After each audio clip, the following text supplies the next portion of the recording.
425만 원짜리 물건이 5분 만에 매진됐습니다. 올해 1월 30일 미국 삼성 공식 온라인몰. 오전 10시에 판매가 시작됐고 5분 뒤 화면에는 솔드아웃 빨간 딱지가 붙었습니다. 캘리포니아와 미네소타의 오프라인 매장에 풀린 물량도 순식간에 사라졌습니다. 미국 가격이 2,899달러, 지금 환율로 425만 원입니다. 최신 아이폰 프로맥스 세대를 살 수 있는 돈입니다. 이게 미국에서만 벌어진 일이 아닙니다. 한국에서는 작년 12월 첫 판매부터 8차 판매까지 전부 1분에서 2분 만에 완판됐습니다. 싱가포르, 대만, 아랍에미리트, 물량이 풀리는 나라마다 같은 일이 반복됐습니다. 그런데 여기서 중요한 건 가격이 아닙니다. 이걸 산 사람들이 누구냐는 겁니다. 미국 IT 매체 CNET은 이 제품을 CES 2026년에서 최고의 제품으로 뽑았습니다. CES는 매년 1월 라스베이거스에서 열리는 세계 최대 전자전시회입니다. 수만 개의 제품이 출품되는데 CNET은 공식 파트너사로서 40명 이상의 테크 전문가를 투입해 22개 카테고리에서 63개 수상작을 선정합니다. 그 63개 중에서 딱 하나를 최고의 제품으로 고릅니다. 그 자리에 애플도 구글도 아닌 삼성 트라이폴드가 올라간 겁니다. 최고의 모바일 기술까지 이관왕이었습니다. 도대체 뭘 만들었길래 이런 일이 벌어진 걸까요? 오늘 이 이야기를 숫자로 풀어보겠습니다. 시작하기 전 구독, 좋아요 잊지 마세요. 그럼 시작합니다. 반갑습니다. 월가에 사는 고양입니다. 먼저 이 제품이 뭔지부터 확인하겠습니다. 갤럭시 Z 트라이폴드, 화면을 2번 접는 스마트폰입니다.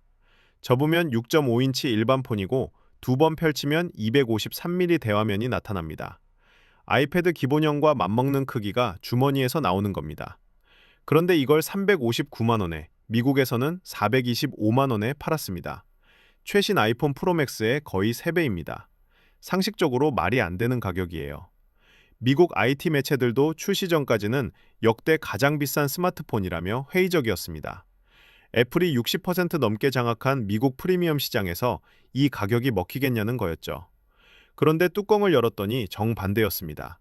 서울경제 보도에 따르면 초기 수요는 가격보다 새로운 사용 경험에 먼저 반응했습니다.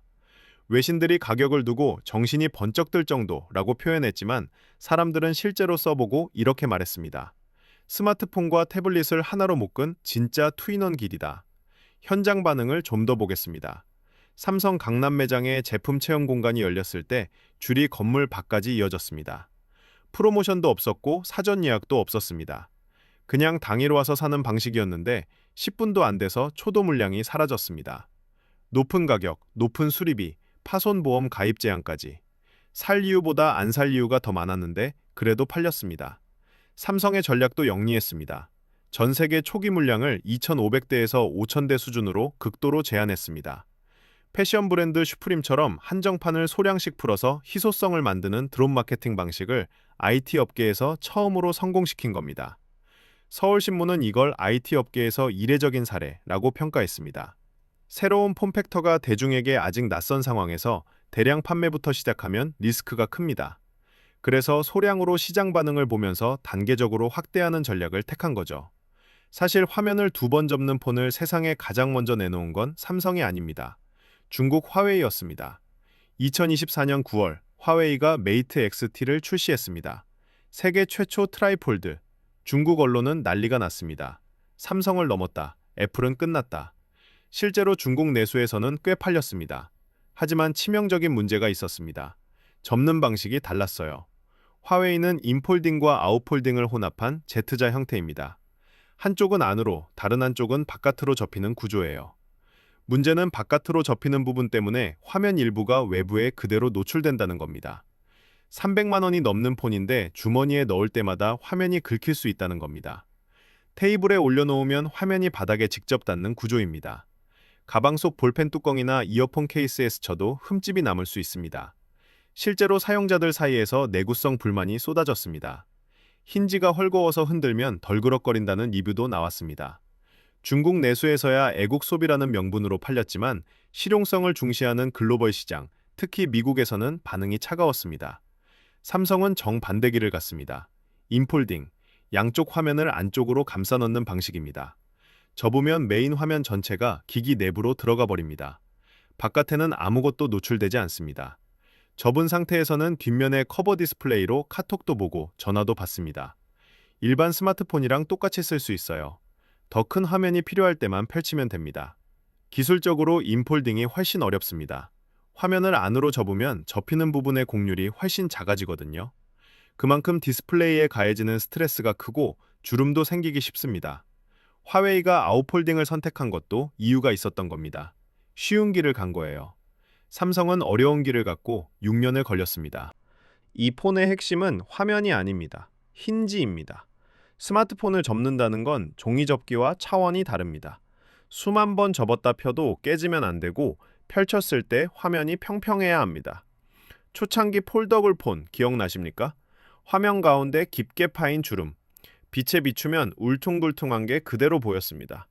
그래서 많은 사람들이 비웃었죠. 이게 무슨 혁신이냐고. 삼성이 이번에 넣은 건 아머플렉스 힌지라는 물건입니다. 티타늄 소재의 듀얼 레일 구조, 양쪽 축이 연동하면서 디스플레이가 휘어지는 반경을 최대로 넓혀줍니다. 접히는 부분이 급하게 꺾이지 않고 완만한 곡선을 그리기 때문에 화면에 가해지는 스트레스가 확 줄어듭니다. 그 결과 펼쳤을 때 접힌 자국이 거의 눈에 띄지 않습니다. 손으로 쓸어봐도 매끈한 수준입니다. 그리고 두께를 보겠습니다. 화면이 3겹인데 접었을 때 12.9mm입니다. 케이스 낀 아이폰이랑 비슷해요. 가장 얇은 부분은 3.9mm. 삼성 갤럭시 스마트폰 최초로 두께 3mm대에 진입했습니다. 3개를 겹쳤는데 이 두께가 나온다는 건 각 패널 하나하나를 머리카락 수준으로 깎았다는 뜻입니다. 배터리도 주목할 포인트입니다. 5600mAh. 역대 갤럭시 폴더블 중 최대입니다. 3개 패널에 3셀 배터리를 각각 분산 배치했습니다. 부피는 더 빡빡해졌는데 용량은 오히려 올랐습니다. 물리적으로 상식을 거스른 설계입니다. 품질 검수도 달랐습니다. 삼성은 이 제품의 본체와 디스플레이를 접착하기 전에 CT 단층 촬영 검사를 합니다. 레이저 스캔으로 표면 균일성까지 확인합니다. 사람 몸 검사하듯이 폰을 검사하는 겁니다. 2019년 첫 갤럭시 폴드에서 출시 직후 화면이 깨지는 참사를 겪은 뒤 삼성이 얼마나 내구성에 집착하게 됐는지 보여주는 대목입니다. 그리고 단순히 화면만 큰 게 아닙니다. 삼성 DX 모드라는 게 있습니다. 갤럭시 스마트폰으로는 최초로 태블릿 버전의 DX를 지원합니다. 블루투스 키보드와 마우스를 연결하면 화면을 최대 4개 작업 공간으로 나눠서 씁니다. 노트북 없이 카페에서 업무를 보는 게 가능해진 거예요. 20인치 화면에서 엑셀을 열고 옆에 화상회의를 띄우고 밑에 메신저를 켜놓는 겁니다. 이러니 시간이 돈인 사람들한테 400만 원이 투자로 보이는 거죠. 두 제품을 숫자로 놓고 비교해 보겠습니다.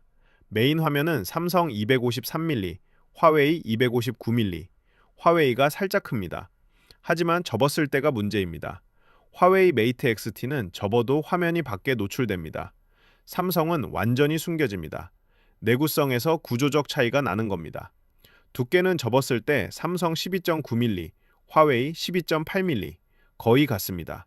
그런데 삼성은 인폴딩이라 화면이 안쪽으로 보호되고 화웨이는 바깥 노출입니다. 같은 두께인데 안전성이 다른 거예요. 무게도 짚어야 합니다. 삼성 트라이폴드가 309g, 화웨이 메이트 XT가 298g, 여기서는 화웨이가 11g 더 가볍습니다. 하지만 삼성은 티타늄 힌지, 고릴라 글라스 세라믹2 등 내구성 소재를 넣은 대가입니다. 11g 더 무거운 대신 튼튼한 겁니다. 힌지 소재도 다릅니다.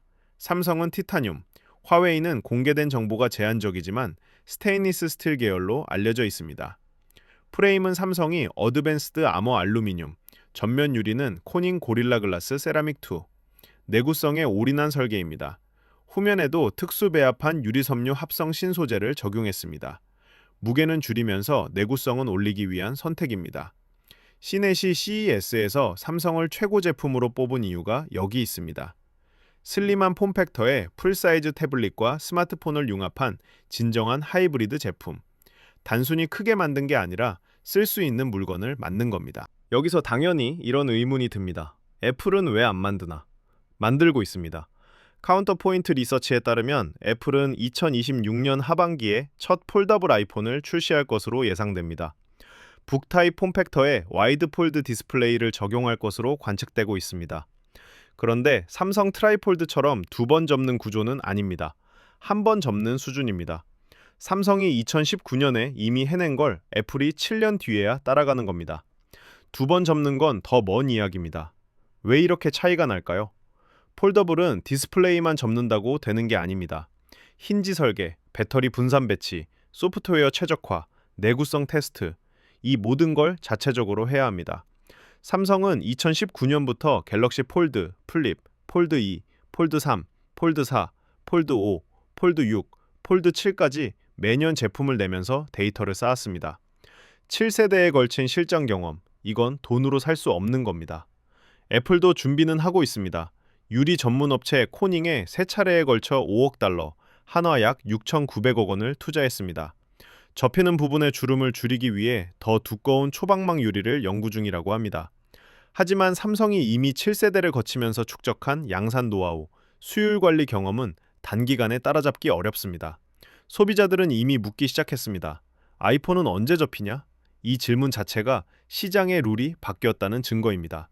삼성이 판을 짜고 애플이 뒤따르는 구도. 스마트폰 역사에서 흔히 볼 수 없던 그림입니다. 자, 여기서 한 발 물러나서 큰 그림을 보겠습니다. 폴더블 스마트폰 시장이 지금 어디에 있느냐? 전체 스마트폰 시장의 1.5%입니다. 2024년 기준 전 세계 출하량이 약 1920만 대. 작아 보이죠? 매년 팔리는 스마트폰이 12억 대인데 그중 1920만 대면 100대 중 한두 대 수준입니다. 그런데 방향을 보셔야 합니다. 2023년까지 매년 40% 이상 성장하던 시장이 2024년에서 2025년에 잠시 정체됐습니다. 가격이 너무 비싸고 주름 문제가 완전히 해결되지 않았기 때문입니다. 하지만 카운터포인트 리서치 최신 보고서에 따르면 2026년은 폴더블 시장의 구조적 변곡점이 됩니다. 단순 회복이 아니라 지속 가능한 확장 국면으로 전환된다는 겁니다. DSCC는 2026년 폴더블 시장이 30% 이상 성장할 것으로 전망했습니다. 특히 북타입 폴더블, 그러니까 화면이 책처럼 열리는 형태가 전체 폴더블 시장의 65%를 차지할 것으로 예상됩니다. 트라이폴드 같은 대화면 폴더블이 시장의 중심이 된다는 뜻입니다. 여기에 애플까지 진입하면 판이 완전히 바뀝니다. 폴더블 아이폰 예상 판매량이 첫 해에만 800만 대, 현재 갤럭시 Z 시리즈 연간 판매량 500만 대를 넘는 숫자입니다. 중요한 건 이 시장의 부품 생태계 대부분이 한국 기업이라는 점입니다. 삼성 디스플레이가 폴더블 OLED 글로벌 점유율 52%로 1위, 애플이 폴더블 아이폰을 만들어도 디스플레이는 삼성 디스플레이에서 가져갑니다. 아산 A3 공장에 애플용 폴더블 전용 생산 라인이 이미 깔렸습니다. UTG 유리, 힌지 부품, FPCB, 폴더블에 들어가는 핵심 부품의 상당수가 한국 기업 공급망 안에 있습니다. 폴더블용 부품은 일반 스마트폰 부품보다 비쌉니다. 폴더블 OLED 패널 단가가 일반 OLED의 약 2배, FPCB도 폴더블용은 단가가 2배 이상입니다. 시장이 커지면 단가가 높은 부품이 대량으로 팔리니까 매출 증가폭이 일반 스마트폰 시장보다 훨씬 큽니다. 쉽게 말해서 이겁니다. 삼성이 팔아도 한국이 벌고 애플이 팔아도 한국이 법니다. 폴더블 시장이 커지면 커질수록 한국 부품 기업들의 매출이 함께 올라가는 구조입니다. 2026년 폴더블 아이폰이 나오면 삼성 입장에서는 경쟁자가 늘어나는 게 맞지만 한국 부품 생태계 입장에서는 고객이 하나 더 늘어나는 겁니다. 정리하겠습니다. 2019년 삼성이 첫 갤럭시 폴드를 내놨을 때 반응이 어땠습니까? 출시 이틀 만에 리뷰어들의 화면이 깨졌습니다. 화면에 주름이 진다, 너무 비싸다, 접는 폰이 무슨 의미가 있냐, 조롱하는 사람들이 더 많았습니다. 삼성으로서는 회사 역사상 가장 창피한 순간 중 하나였을 겁니다. 삼성은 7년을 버텼습니다. 매년 제품을 내면서 힌지를 개선하고 두께를 줄이고 내구성을 올리고 소프트웨어를 다듬었습니다. 폴드, 폴드 2, 폴드 3, 폴드 4, 폴드 5, 폴드 6, 폴드 7. 7번의 시행착오를 거쳐서 트라이폴드라는 물건으로 답을 냈습니다. 애플의 텃밭인 미국에서 5분 만에 매진, CES 최고 제품상 수상, 전 세계 8차 연속 완판. 중국이 먼저 만들었습니다. 하지만 미국 소비자들이 선택한 건 한국 제품이었습니다. CNET가 뽑은 건 한국 제품이었습니다. 미국 IT 매체가 모바일 기술을 한 단계 끌어올린 결과라고 쓴 건 한국 제품에 대해서였습니다. 이건 국뽕이 아니라 팩트입니다. 인구 5천만 명짜리 나라의 기업이 인구 14억 중국보다 먼저 완성도를 잡았고 시가총액 세계 1위 애플보다 먼저 시장 기준을 세웠습니다. 그리고 애플이 뒤따라 폴더블을 만들어도 그 핵심 부품은 한국에서 나갑니다. 접는 시대의 부품 공급망을 한국이 쥐고 있다는 것. 이게 오늘 이야기의 핵심입니다. 오늘 구독과 영상이 좋아요를 도움이 되셨다면 눌러주세요. 구독과 좋아요 잊지 마세요. 감사합니다. 월가에 사는 고양이였습니다. 시청해주셔서 구독과 좋아요를 감사합니다.